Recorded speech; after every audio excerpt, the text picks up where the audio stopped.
Acosadores asesinos. Del objeto de su obsesión, como un depredador sigue a su presa. Había algo especial en ella. No podía dejarla. Amantes celosos. Conocidos obsesionados. Admiradores delirantes. Recuerdo pensar, ¿y si le mato? Exploramos la psique de acosadores obsesivos para descubrir qué les condujo al asesinato. Existe una escala para medir los rincones más oscuros del comportamiento humano. Evalúa la mente criminal y el crimen. Desde asesinos impulsivos hasta asesinos en serie. Ahora, los investigadores cuentan con una herramienta para determinar quién tiene el perfil de un psicópata. Acosadores. Pueden atacar en cualquier parte. La mayoría de sus víctimas son mujeres. Se estima que 1 de cada 12 mujeres estadounidenses será acosada. Los casos más extremos terminan en asesinato. El acosador de Los Ángeles, Robert Bardo, mató de un disparo a la mujer que amaba. No se habían llegado a conocer. En 1980, el fan de los Beatles, David Chapman, asesinó al ídolo de su infancia, John Lennon. Richard Farley mató a 7 personas delante de la mujer que había perseguido durante 4 años. Y Gerald Atkins abrió fuego contra aquellos que pensaba que estaban saboteando su boda. La mujer a la que amaba ni siquiera conocía su nombre. Son crímenes sorprendentes y siniestros. Pero no todos los actos de maldad son iguales. El doctor Michael Stone de la Universidad de Columbia ha creado una escala para medir la gravedad de los actos malvados. Cuanto más atroz es el crimen y más racional el criminal, más alto se sitúa al asesino en la escala. El doctor Stone analiza las historias de los acosadores y sus crímenes para entender por qué llegaron a matar. Utiliza su escala para navegar por la mente de los acosadores más brutales. Cualquiera puede ser un acosador. Son personas que conocemos, que alguna vez hemos querido, o completos desconocidos. Todo acoso comienza con una fantasía que se vuelve obsesiva. En esencia, el acoso es un deseo incontrolable, algo potencialmente presente en todos nosotros. Pero, ¿qué conduce a algunos acosadores a traspasar el límite? ¿Por qué el deseo conduce al asesinato? Silicon Valley, California, 1988. Richard Farley estaba enamorado de una compañera de trabajo, Laura Black. Ella rechazaba sus insinuaciones. A los 4 años de acoso, obtuvo una orden de alejamiento. El rechazo enfureció al perseguidor. En un malvado intento por contraatacar, Farley mató a 7 personas.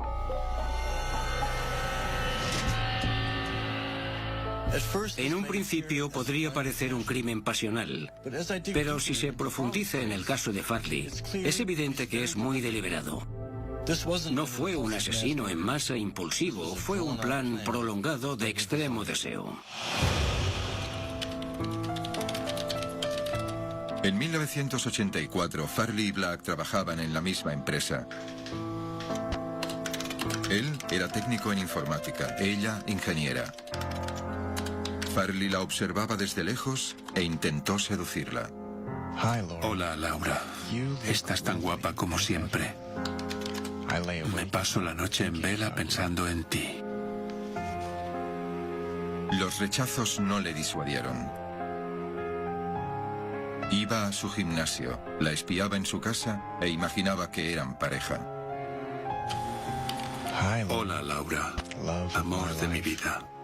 Estas últimas semanas he estado pensando más en la relación que tenemos. Estoy de acuerdo en que es extraña y sí, aún te quiero mucho. La cortejaba con tiernos detalles. Le propuso vivir juntos en una casa que compraría él. En un periodo de 4 años envió 200 cartas. Los acosadores tienden a ser narcisistas, egocéntricos. No solo persiguen a sus víctimas, sino que también intentan redimirse a ellos mismos. Pero había algo más perverso e intrigante en Farley. Tenía una necesidad excesiva de control y poder. Esto se evidencia incluso en su infancia. Farley creció en una familia con 6 hermanos. De pequeño era egocéntrico, un rasgo común entre los acosadores. Dominaba a sus hermanos pequeños, quizá imitando a un padre abusivo. De adulto, alimentó su necesidad de dominar espiando a la gente. Recopilaba información para la Marina estadounidense. Espiar era parte de su trabajo y algo que utilizó posteriormente con Laura Black. Cuanto más se resistía, más agresivo se volvía Farley. Se coló en su despacho, hizo copias de las llaves de su casa y dejó una de ellas en su escritorio. Laura Black empezó a tener miedo ante tal acoso, pero ni ella ni sus compañeros sabían lo mucho que tenían que temer a Richard Farley. Perfil de un psicópata. Perfil de un psicópata. A finales de los 80, Richard Farley estaba convencido de que amaba a una compañera, Laura Black. Intentó seducirla, pero ella le rechazó. Su comportamiento evolucionó de prestar atenciones no deseadas a espiar y acosar. Y como ella siguió rechazándole, empezó a enviar amenazas. Tengo la dirección de tus padres. Así que si huyes, estoy preparado para seguirte. He llegado muy lejos y estoy dispuesto a matar para protegerme y al diablo con las consecuencias. Asustada, Black se quejó a sus jefes y Farley fue despedido. Pero el acoso no terminó. Laura consiguió una orden de alejamiento. Sin poder acercarse a ella, Farley estalló. El 16 de febrero de 1988 regresó a la oficina armado hasta los dientes.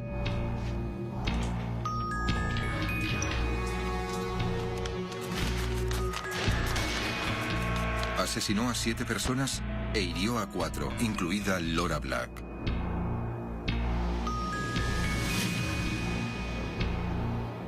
Tras un asedio de 5 horas, Farley se rindió. Ahí está, le tenemos.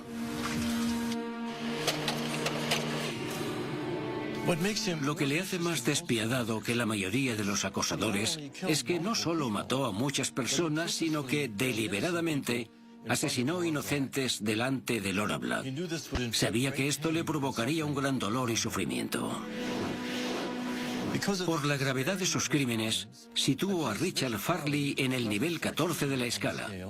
Está reservado para los conspiradores egocéntricos. Un asesino que interpreta el rechazo como un ataque importante a su ego y arremete para guardar las apariencias. Richard Farley se encuentra actualmente en el corredor de la muerte en California. ¿Qué desencadena el acoso? ¿Y por qué en ocasiones conduce al asesinato? La mayoría de los casos de acoso no acaban en violencia. Cuando lo hacen, ¿qué hay detrás? ¿Y qué conduce a una persona a hacer daño a otra persona que ama? Examinar cómo responde el cerebro ante el rechazo aporta algunas respuestas. Es en esa fase de rechazo romántico donde creo que tiene lugar la mayor parte del acoso. Porque es en esa fase temprana donde se concentra la atención, la motivación, la ansiedad. Algunos cerebros se vuelven locos y empieza el proceso del acoso. La doctora Helen Fisher de la Universidad de Rutgers estudia cómo responde el cerebro ante el rechazo sentimental. Su investigación analiza los motivos neurológicos del acoso y muestra cómo el rechazo puede generar comportamientos extremos. El rechazo es una de las experiencias humanas más potentes que existen, con consecuencias tremendas. Luchan con un profundo resentimiento, humillación, vergüenza. Experiencias que hacen que el cerebro se aleje de un comportamiento normal. Pienso en ella todo el tiempo. Me duele el no poder verla. Haría lo que fuera porque volviera. Cualquier cosa. ¿La llamas? Sí. Solo quiero que me hable. En su investigación, la doctora Fisher entrevistó a 15 personas que habían sido abandonadas recientemente por sus amantes. Los sujetos entrevistados estaban en mal estado, obsesionados con sus pensamientos, enajenados. Estás muy obsesionado con ella. Es lo único que me importa.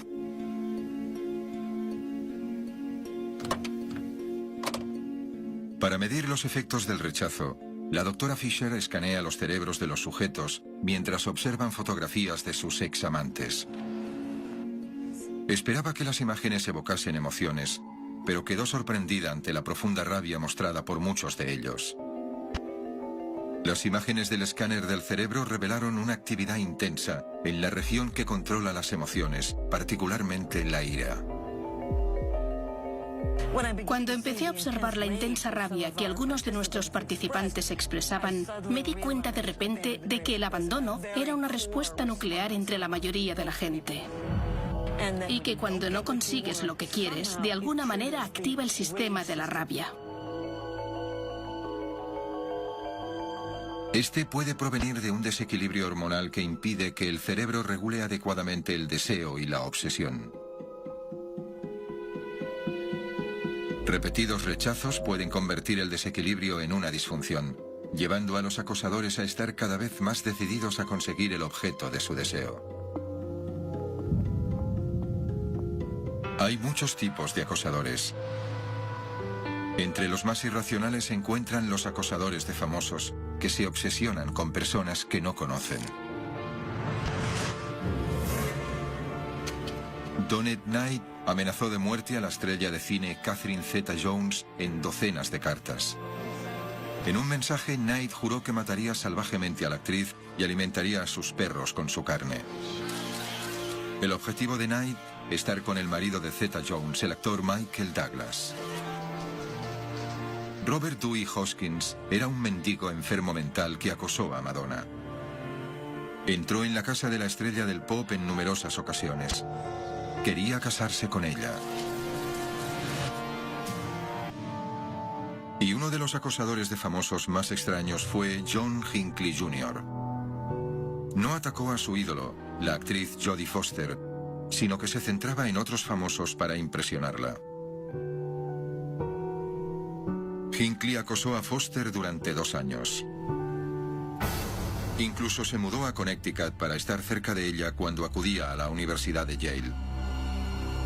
En 1981 captó no solo la atención de Foster, sino la de todo el mundo, cuando disparó al presidente Ronald Reagan. ¡Señor presidente! ¡Que venga una patrulla! ¡Que venga un coche patrulla! Reagan y 3 de sus asesores resultaron heridos. Los acosadores suelen ser ineptos sociales. Por eso se centran en relaciones ficticias en lugar de reales. Los acosadores de famosos creen que realmente conocen a sus víctimas. Parte de su búsqueda consiste en conocer todo acerca de sus víctimas. Así se sienten cerca de ellas y establecen una relación con un desconocido. Mientras que los casos de acoso a famosos suelen ser titulares, no es lo habitual. Solo un 10% de los acosadores se centra en famosos. Pero el número está creciendo. En nuestra sociedad mediatizada, los acosadores tienen acceso a personas que de otra manera no conocerían. Así, tienen más capacidad de vivir sus fantasías sobre ellos. uno de los acosadores de famosos más infame fue Robert Bardo. Atrapado en un mundo televisivo de fantasía, no era capaz de diferenciar la realidad de la ficción. Mi objetivo era iniciar una relación con ella porque parecía muy accesible. Una chica vulnerable, muy inocente, encantadora y guapa. Había algo especial en ella. No podía dejarla. En Los Ángeles, en 1989, Robert Bardo asesinó a la actriz de televisión Rebecca Schaeffer. Pronto confesó su crimen. Parecía no comprender que un fan como yo se moría por conocerla y que le iba a ocurrir algo malo. Bardo había acosado a Schaeffer durante 3 años. Como no pudo conseguirla, la mató. ¿Por qué acabó con la persona a la que tanto adoraba? La imaginación es la esencia de todo acoso. En el caso de Bardo, le sobrepasaba, hasta el punto de que no distinguía la realidad de la ficción. Esta confusión le había acompañado toda su vida. Bardo era el pequeño de 7 hermanos y pasaba mucho tiempo solo delante de la televisión. Era su manera de evadirse del desorden de su casa y de su mente. La familia tenía un historial de desequilibrio mental. A Bardo le diagnosticaron depresión maníaca. Su trastorno se manifestaba en automutilación e intento de suicidio. Fue ingresado 2 veces en un hospital psiquiátrico, pero sus problemas continuaron. Arizona, 1986. Bardo vio por primera vez a la actriz Rebecca Schaeffer en un anuncio de televisión. La actriz Rebecca Schaeffer. En su diario escribió que compartían un vínculo único. Leía todo lo que encontraba acerca de ella. Grababa todas sus apariciones en televisión. Le escribía como un fanático. Al enviarle una fotografía publicitaria, aún se motivó más.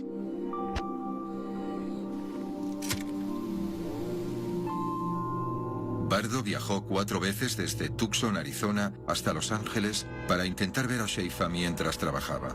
En todas las ocasiones, los guardias de seguridad le negaron la entrada. Quedó frustrado y enfadado. El mundo imaginario de Bardo era tan activo que estaba absolutamente convencido de que tenía que estar con Schaeffer. En su mente, Schaeffer no era una desconocida. Por el contrario, sus vidas estaban entrelazadas. No podía vivir sin ella y la única manera de poseerla era matándola.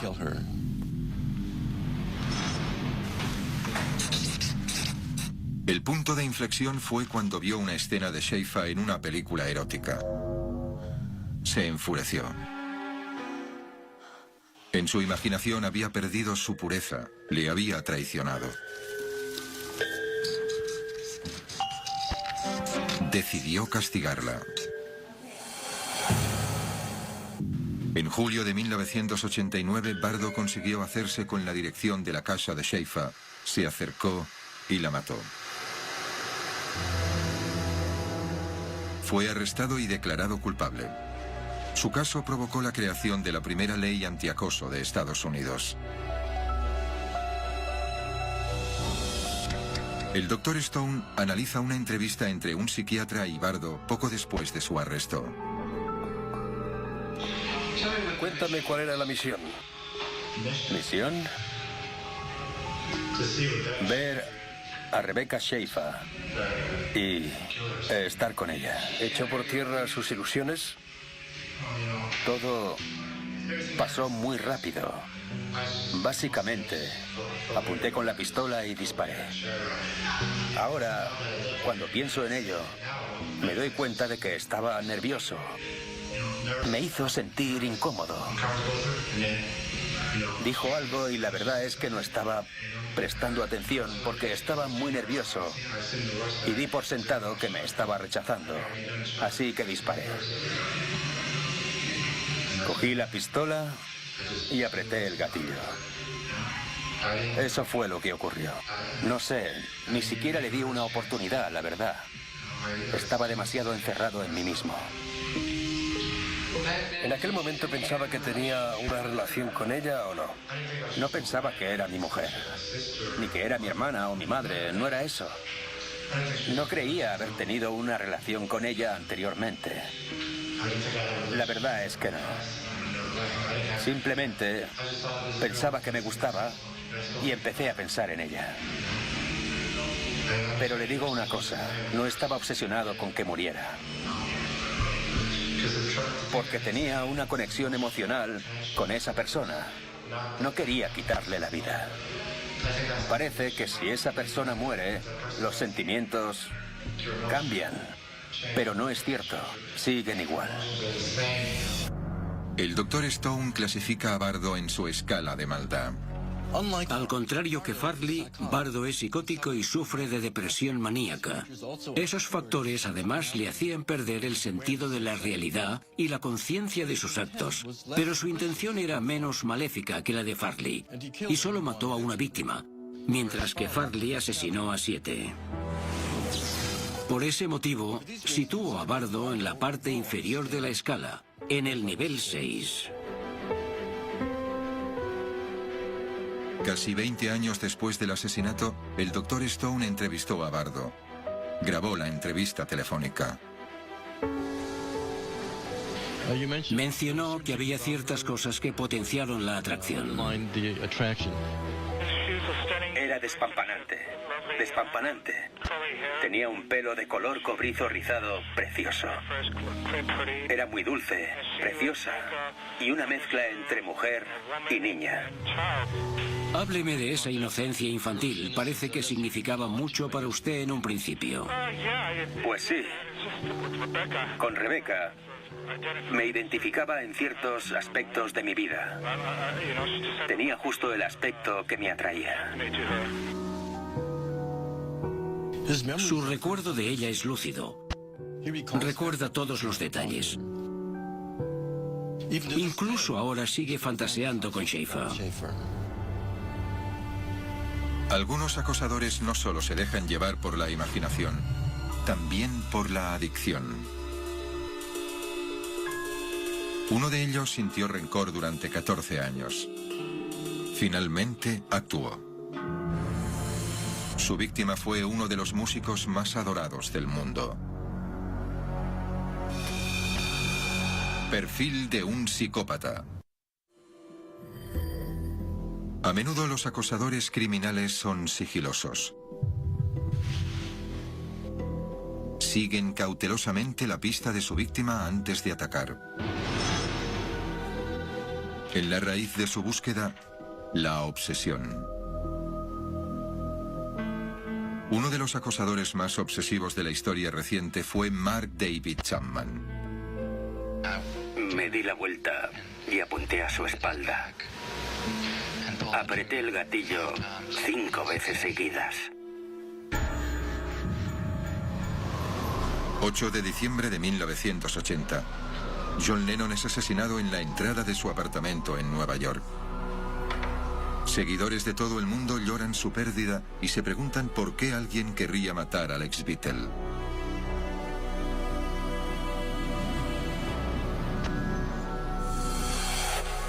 Hemos arrestado a Mark David Chapman por el asesinato de John Lennon.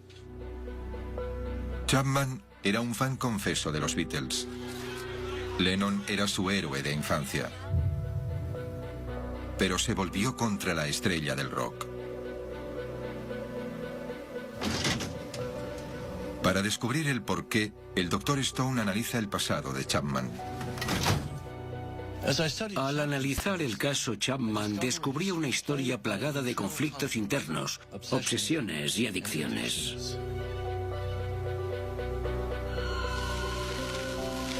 Chapman adoraba a los Beatles desde los 8 años. Escuchaba sus álbumes continuamente. Incluso fantaseaba por convertirse en el 5º miembro de la banda. A Chapman le encantaba la idea de ser famoso. Le permitía evadirse de los problemas de su casa. Sus padres se peleaban incesante y violentamente. El niño utilizaba la música y un mundo imaginario como vía de escape. En su mundo, era el rey de un poblado de gente diminuta. Los habitantes de su pueblo le hablaban.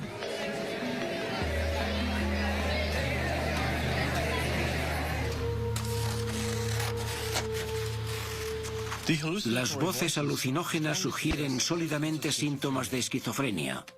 Le confundían. Difuminaban la línea entre la realidad y la fantasía.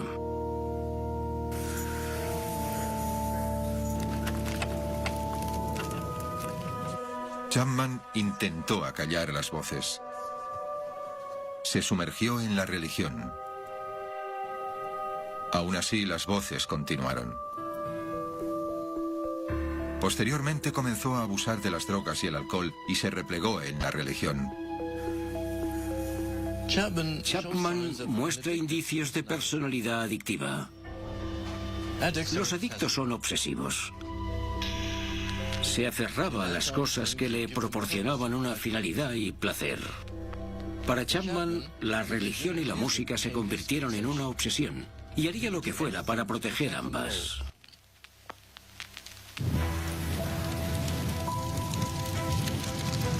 En 1966, los Beatles estaban en lo más alto de su carrera. Pero John Lennon enfureció a algunos de sus seguidores cuando declaró que la banda era más popular que Jesucristo. Uno de los indignados era Chapman. Se lo tomó como un desprecio personal. Sin duda fue un momento definitivo en la vida de Chapman. Era un fanático de los Beatles, también de la iglesia. Ahora ambas cosas se enfrentaban y el conflicto le reconcomía por dentro. Incapaz de lidiar con ello, su carácter adictivo se centró en una nueva fijación: acabar con Lennon. De alguna manera, así acabaría con su conflicto interno.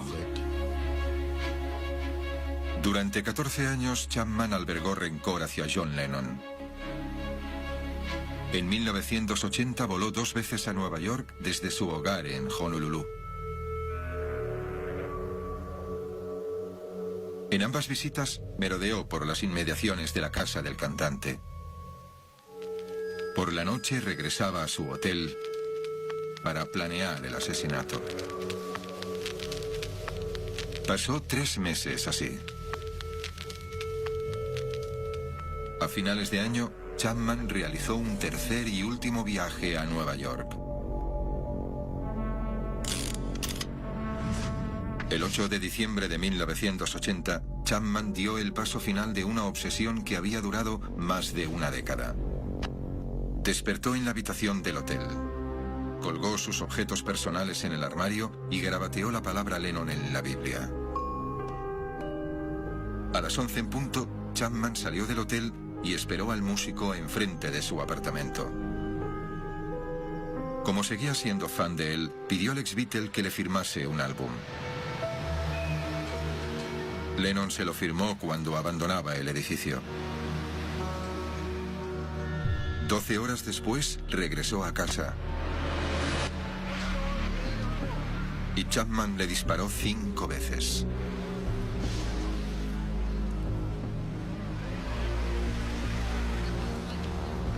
En un intento por comprender el rencor obsesivo de Chapman, el Dr. Stone escucha las grabaciones de audio realizadas después del arresto. Maté a John Lennon porque no podía soportar más seguir siendo un don nadie. Tenía que cambiar, tenía que vivir, tenía que renacer. Al escuchar las cintas, queda claro que a Chapman le impulsa la necesidad de ser famoso. La única solución viable era nacer de nuevo como el asesino de John Lennon, que es en lo que me convertí.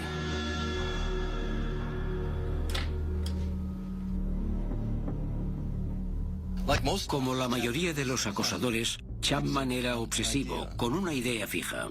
Su intención de matar a Lennon procedía de un deseo de atención, de la necesidad de alimentar su ego.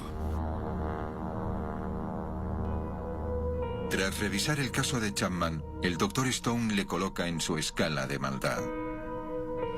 Chapman tenía los pies más en la tierra que Bardo, lo que le sitúa más alto en la escala. Pero Chapman mató solo a una persona, al contrario que Farley, por eso le ubico en el nivel 7. Los asesinos de esta categoría son extremadamente narcisistas, maquinadores, y se dejan llevar por el rencor.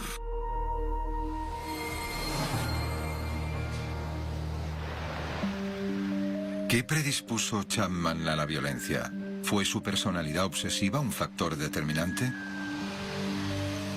Los científicos han descubierto que los acosadores se comportan como adictos. Se obsesionan con sus deseos. Su ansiedad no cesa. Viven para la dosis siguiente. Investigar otras adicciones puede ofrecer luz sobre algunas de las motivaciones que impulsan a los acosadores. Para entender el mecanismo básico neurológico del acoso, podemos observar otras conductas adictivas como la ludopatía.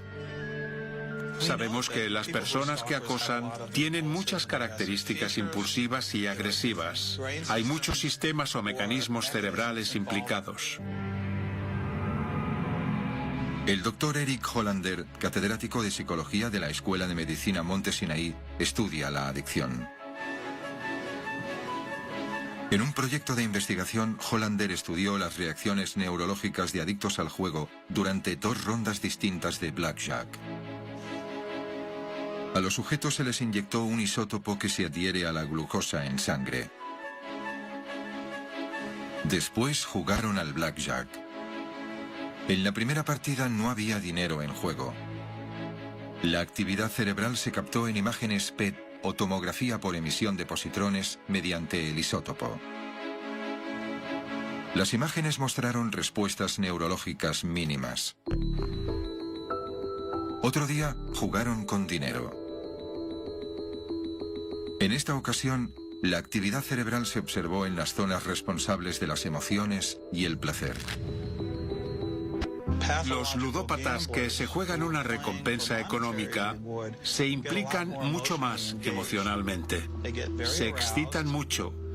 Activan regiones de la corteza relacionadas con la atención y la vigilancia. Los adictos tienen un deseo exacerbado por la recompensa. En el caso de los jugadores, esa recompensa es el dinero. El estudio de Hollander aportó nuevas perspectivas acerca de por qué los adictos y quizá los acosadores no se pueden controlar. Cree que la corteza prefrontal del cerebro, que gobierna la razón y regula la impulsividad, es menos activa en los adictos. A menos que haya un error en el mecanismo de freno frontal que dice espera, algo malo puede ocurrir en el futuro. Con el tiempo, el cerebro adictivo se entumece y necesita un estímulo más contundente. En ocasiones la gente sube la apuesta inicial. Su comportamiento cada vez es más peligroso para conseguir el mismo nivel de estímulo. Pero los acosadores son más peligrosos que la mayoría de los adictos porque no solo se hacen daño a sí mismos, sino también a víctimas inocentes. La adicción de Mark David Chapman acabó en asesinato y dejó al mundo sin John Lennon. Los casos de acoso son preocupantemente comunes. Más de 1 millón de estadounidenses son acosados anualmente. Los acosadores pueden ser amantes celosos, conocidos enamoradizos o admiradores secretos. En la mente de cada uno hay una fantasía que ha evolucionado hasta convertirse en una obsesión. Los acosadores más comunes son los examantes. Los celos alimentan su obsesión.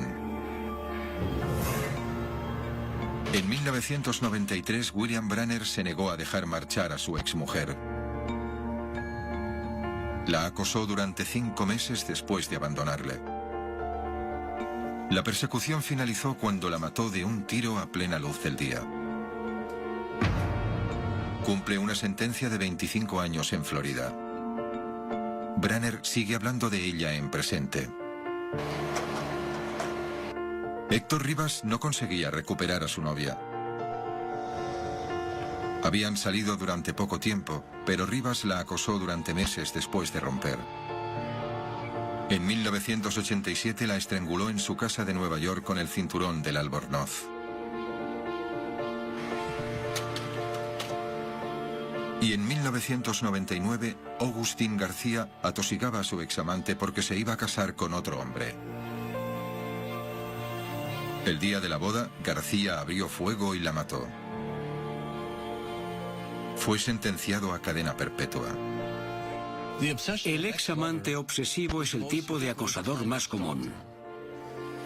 Y a menudo el más trágico.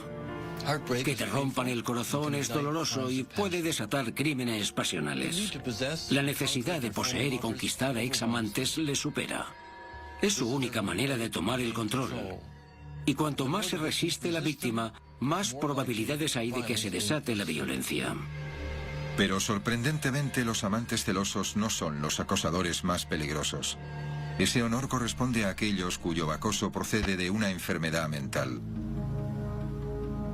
Michigan, 1996.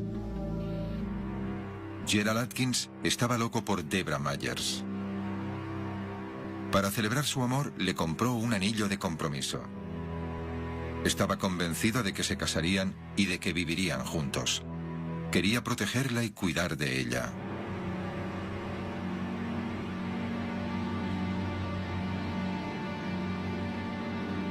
Pero Myers no era consciente de los planes de Atkins. De hecho, ni siquiera conocía su apellido. Se conocieron en un bar. Ella no estaba interesada. Pero Atkins no se dio por vencido. Pensaba que Myers se resistía porque los compañeros de la planta de producción automovilística en la que trabajaba se estaban entrometiendo. Se propuso eliminarlos. Mató al gerente de 57 años, Darrell Izard, e hirió a otros 3. Examinando el caso de Atkins, el Dr. Stone ha descubierto detalles desconcertantes. No fue un crimen pasional. Los motivos de Atkins eran mucho más retorcidos y siniestros. Atkins no es simplemente un acosador obsesivo, está desquiciado, es egocéntrico y muy paranoico. El Dr. Stone puede observar este comportamiento en la confesión de Atkins ante la policía. Conocí a una mujer de la que me enamoré y... ¿Era recíproco? Sí. El problema es que no podía responder. Tenía miedo. Pero no tenía miedo de mí, sino de otra cosa. Sus pensamientos inconexos y su fobia indican una enfermedad mental. Pero según Atkins, habla de sus teorías conspirativas relacionadas con Myers. Encajan las piezas. ¿Y descubriste de qué? Sí. ¿Y de qué era?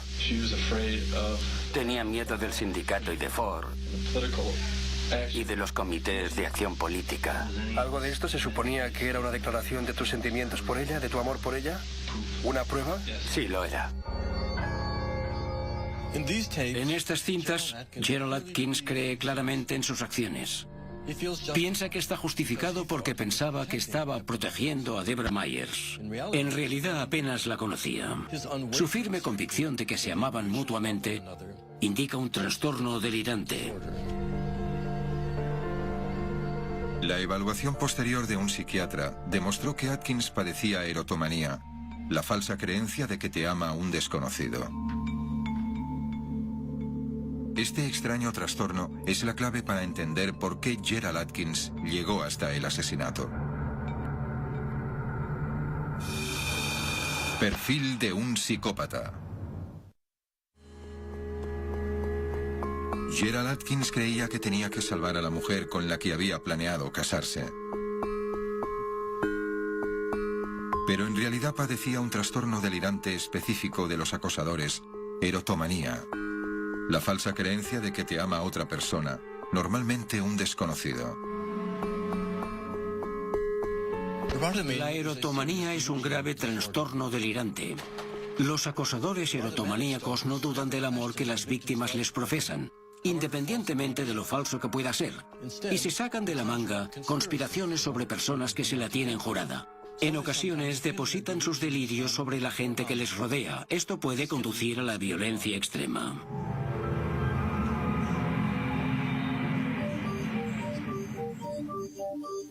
Para comprender las raíces de la erotomanía de este asesino, el Dr. Stone analiza el pasado de Atkins. Descubre una historia de violencia. De adolescente, Atkins fue arrestado por entrar en colegios y destrozarlos. A los 18 años también fue arrestado por disparar aleatoriamente en la calle. Puede que fuera una reacción frente a unos padres maltratadores. El maltrato infantil deja sin duda cicatrices emocionales. Puede afectar a la sensación que el niño tiene de sí mismo, el ego. En ocasiones conduce a fantasías activas, fantasías que elevan el lugar de los individuos en el mundo. ¿Pueden los maltratos infantiles conducir a una posterior erotomanía? No conocemos las causas concretas de la erotomanía. Lo que sí sabemos es que los erotomaníacos creen que lo que llamaríamos un acto de locura o una acción dirigida hacia una tercera persona puede de alguna manera proteger a su objeto de deseo y restaurar la fantasía de ser amado. Revisando el caso de Atkins, descubre cómo se obsesionó con Myers. La vio en un bar e intentó cortejarla repetidamente. Ella rechazó rotundamente sus insinuaciones, pero Atkins interpretó su rechazo como un grito de auxilio. Creía que los compañeros de Myers en la fábrica la controlaban y que estaban separándolos. El 14 de noviembre de 1996, Atkins irrumpió en la planta de producción y disparó 300 balas. 3 empleados resultaron heridos y el jefe de Myers falleció. Atkins intentó escapar, pero le arrestaron. Fue sentenciado a cadena perpetua. 26 cargos. El primero, intento de homicidio premeditado. Tras analizar los crímenes de Atkins, el Dr. Stone lo sitúa en su escala de maldad. Aunque solo mató a una persona, Atkins tiene un dilatado historial de violencia y fue mucho más psicópata que Chapman, Bardo o Farley.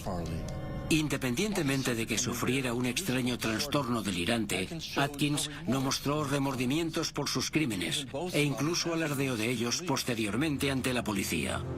Por estos motivos, le coloco en el nivel 16. No solo era un acosador extremo, demostró una tendencia continua hacia el mal y por ello pertenece a un nivel superior de la escala de maldad.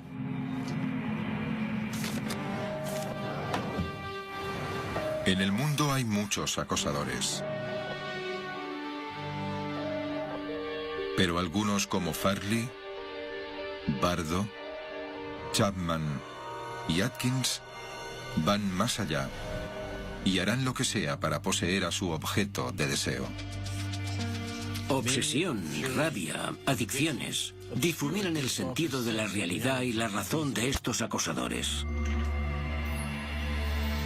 Aunque estos asesinos están encerrados, el terror que sembraron persiste, nos atenaza a todos. Nunca sabremos quién está acechando, merodeando por las calles en busca de su próxima víctima. La fantasía y el deseo están presentes en todos nosotros. En los acosadores se convierten en una obsesión. El Dr. Michael Stone continúa estudiando la locura y las motivaciones de los acosadores para entender mejor quién de entre nosotros tiene el perfil de un psicópata.